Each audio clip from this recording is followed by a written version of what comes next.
দর্শক, আপনারা হয়তো জানেন যে এনসিপির আহ্বায়ক নাহিদ ইসলাম এই মুহূর্তে মালয়েশিয়া সফরে রয়েছেন। মালয়েশিয়া সফর শেষ করে দেশে ফিরে আবার তিনি ৮ সদস্যের প্রতিনিধি দল নিয়ে চীন সফরে যাবেন।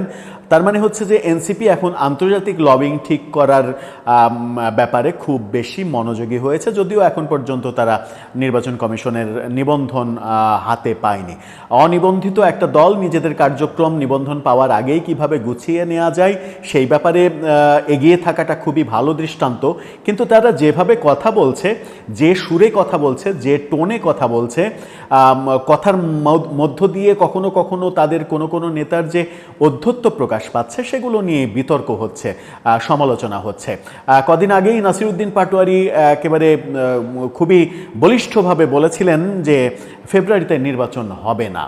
পরবর্তীতে আমরা দেখলাম এনসিপির আর এক নেতা টেলিভিশন টক শোতে বললেন যে ওটা নাসিরউদ্দিন পাটোয়ারির ব্যক্তিগত কথা, ব্যক্তিগত মতামত। কোনো সমাবেশে কোনো জায়গায় কথার মধ্যে অনেক কথাই আসতে পারে, সেটা এনসিপির অবস্থান নয়, সেটা নাসিরউদ্দিন পাটোয়ারি ব্যক্তিগতভাবে বলেছেন। ব্যক্তিগতভাবে অনেক কথাই বলেছেন। ডিজিএফআইয়ের সদর দপ্তর উড়িয়ে দিতে চেয়েছেন, মানে সেনাবাহিনী নিয়ে বাজে কথা বলেছেন, সেনাবাহিনীর ঘিলু নাই এই কথা বলেছেন, অনেক কথাই আমরা শুনেছি। ধরে নিলাম সেগুলো তার ব্যক্তিগত মত, কিন্তু নাহিদ ইসলাম যখন কথা বলবেন সেটাও কি ব্যক্তিগত মত, নাকি নাহিদ ইসলাম এনসিপির আহ্বায়ক তার ব্যক্তিগত মত বলে কোনো কিছু আদতে থাকতে পারে না? তিনি যেটা বলবেন সেটাই এনসিপির স্ট্যান্ড, সেটাই আমরা ধরে নেব। যদি সেটাই আমরা ধরে নিই তাহলে বাস্তবতা দাঁড়াচ্ছে যে এনসিপি ফেব্রুয়ারিতে নির্বাচন করতে দিতে চায় না, তারা নির্বাচন ফেব্রুয়ারিতে হোক এটাও চায় না, এবং নাহিদ ইসলাম সেটাই বলে দিলেন পরোক্ষভাবে। কোন পরিস্থিতির দিকে এগোচ্ছি আমরা? দুদিন আগেই যেটাকে বলা হলো ব্যক্তিগত মত, দুদিন পরেই দলের প্রধান সেটা প্রতিষ্ঠিত করার চেষ্টা করলেন। তাহলে আমরা এখন কি বুঝে নেব? আমরা যারা আমজনগণ, অশিক্ষিত জনগণ, মূর্খ জনগণ, এই মেধাবী জ্ঞানীদের কথাকে আমরা কিভাবে ব্যাখ্যা করব? একটু বোঝার চেষ্টা করব। এই ভিডিওতে থাকবেন পলিটিক্স টিভির নিয়মিত আয়োজনে।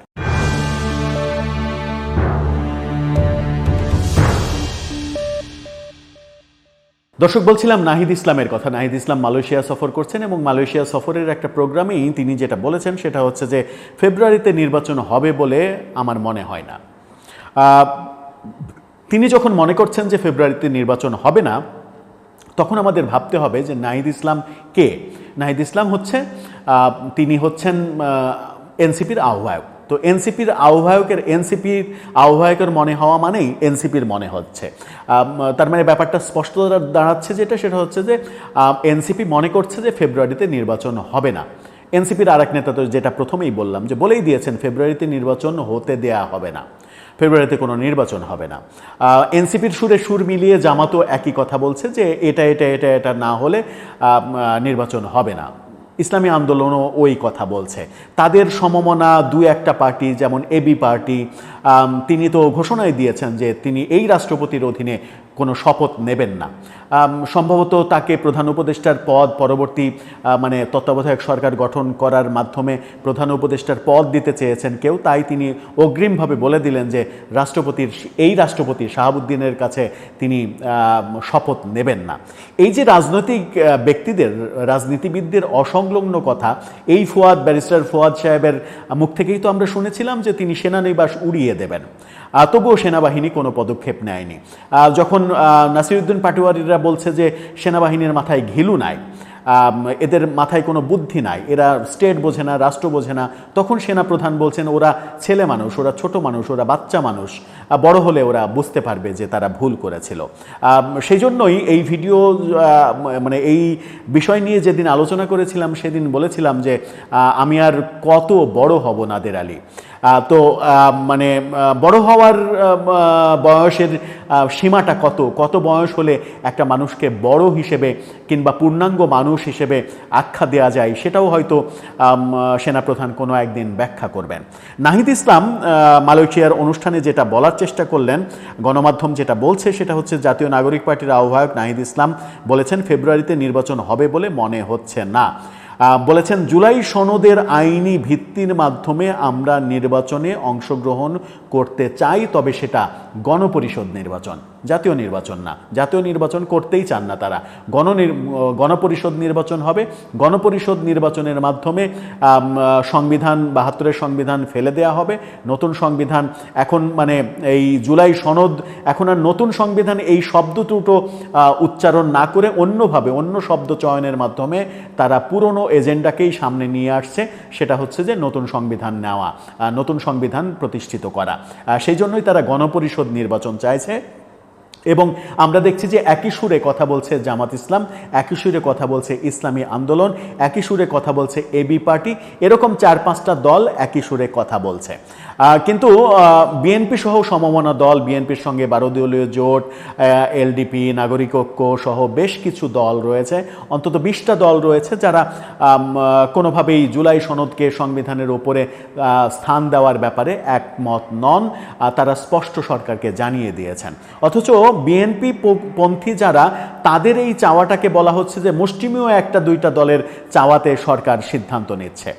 এই যে রাজনৈতিক টানাপোড়েন চলছে এবং নাহিদ ইসলাম যে স্পষ্ট করে দিলেন গতকালকে, সেই অবস্থানের প্রেক্ষিতে আমরা কি বুঝতে চাই? তিনি আরও বললেন সেটা হচ্ছে যে আমরা প্রথম থেকে নির্বাচনের তারিখ নিয়ে কখনোই পক্ষ বিপক্ষ করিনি, আমরা শুধু বলেছি সংস্কারের নিশ্চয়তা এবং বিচারের নিশ্চয়তা নিয়ে যদি ডিসেম্বরেও নির্বাচন হয় সেটাতেও আমাদের আপত্তি নেই।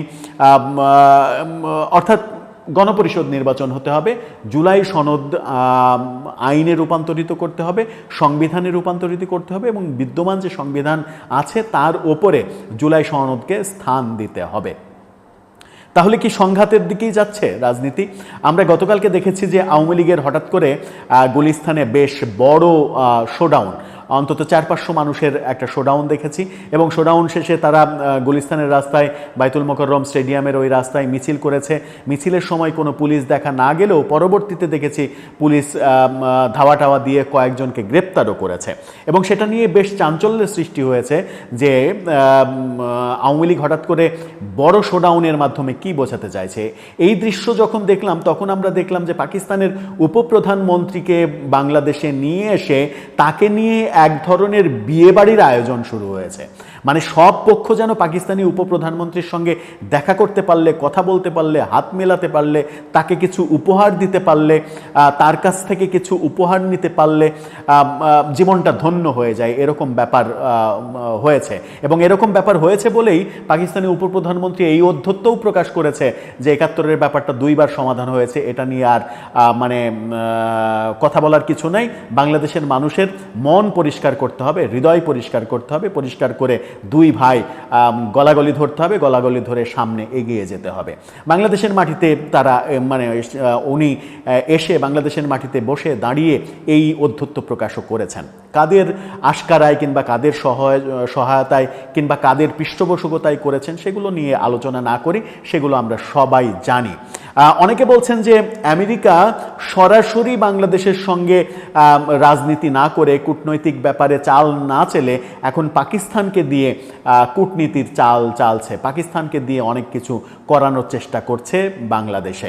সেই আলোচনা কিংবা সেই আশঙ্কা যদি সত্যি হয় তাহলে আমাদের কপালে যে কি আছে সেটা খুব ভালোভাবেই আমরা হয়তো টের পাবো কিছুদিন সময় অতিবাহিত হওয়ার পরে, যখন আমরা দেখছি যে ভারত এবং চীন চরম শত্রু অবস্থা থেকে বন্ধুত্বের হাত বাড়িয়েছে, একে অপরকে জড়িয়ে ধরেছে। তখন আমেরিকার আধিপত্যবাদ বিস্তার পাকিস্তানকে দিয়ে বাংলাদেশে করানোর চেষ্টা চীন কোন দৃষ্টিতে দেখবে কিংবা ভারত কোন দৃষ্টিতে দেখবে, রাশিয়া কোন দৃষ্টিতে দেখবে, আমরা আন্তর্জাতিক রাজনীতিতে কোন দিকে যাব, আর এই যে নির্বাচন ফেব্রুয়ারিতে হতে দেয়া হবে না, নির্বাচন ফেব্রুয়ারিতে হবে না, জুলাই সনদকে সংবিধানের উপরে স্থান দিতে হবে, এই ব্যাপারগুলোর মাধ্যমে নির্বাচন নিয়ে যে জটিলতা তৈরি করা হচ্ছে তাতে আন্তর্জাতিক সম্প্রদায় কাদের ইন্ধন রয়েছে এবং কারা এদেরকে ইন্ধন দিচ্ছে সেটা একটা বড় বিষয়। আন্তর্জাতিকভাবে এদের ছোটাছুটি অনেক দেখছি। চীনে একের পর এক জামাত গিয়েছে চীনে, বিএনপি গিয়েছে চীনে, এনসিপি যাচ্ছে চীনে, সেনাপ্রধান এখনও চীনে অবস্থান করছেন, পররাষ্ট্র উপদেষ্টা, পররাষ্ট্র সচিব, মানে নিরাপত্তা উপদেষ্টা, সবার চীনমুখী যে অভিযান তাতেও মনে হচ্ছে যে তাদের এই কার্যক্রমে যেন চীন এক ধরনের সহযোগিতা দেয় সেই চেষ্টাও চলছে। শেষ পর্যন্ত কি হবে? শেষ পর্যন্ত যেটা হতে পারে সেটা হচ্ছে যে বিএনপি যে এখন পর্যন্ত আশায় বুক বেঁধে বসে আছে যে ফেব্রুয়ারিতে নির্বাচন হবে এবং নির্বাচনের মাধ্যমে তারা ক্ষমতায় যাবে, সেটা বোধহয় অত সহজ হবে না।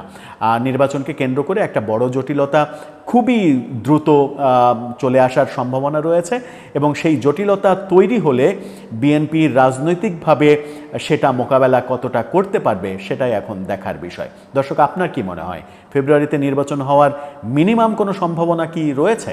আপনার মতামত জানিয়ে লিখতে পারেন আমাদের কমেন্ট বক্সে।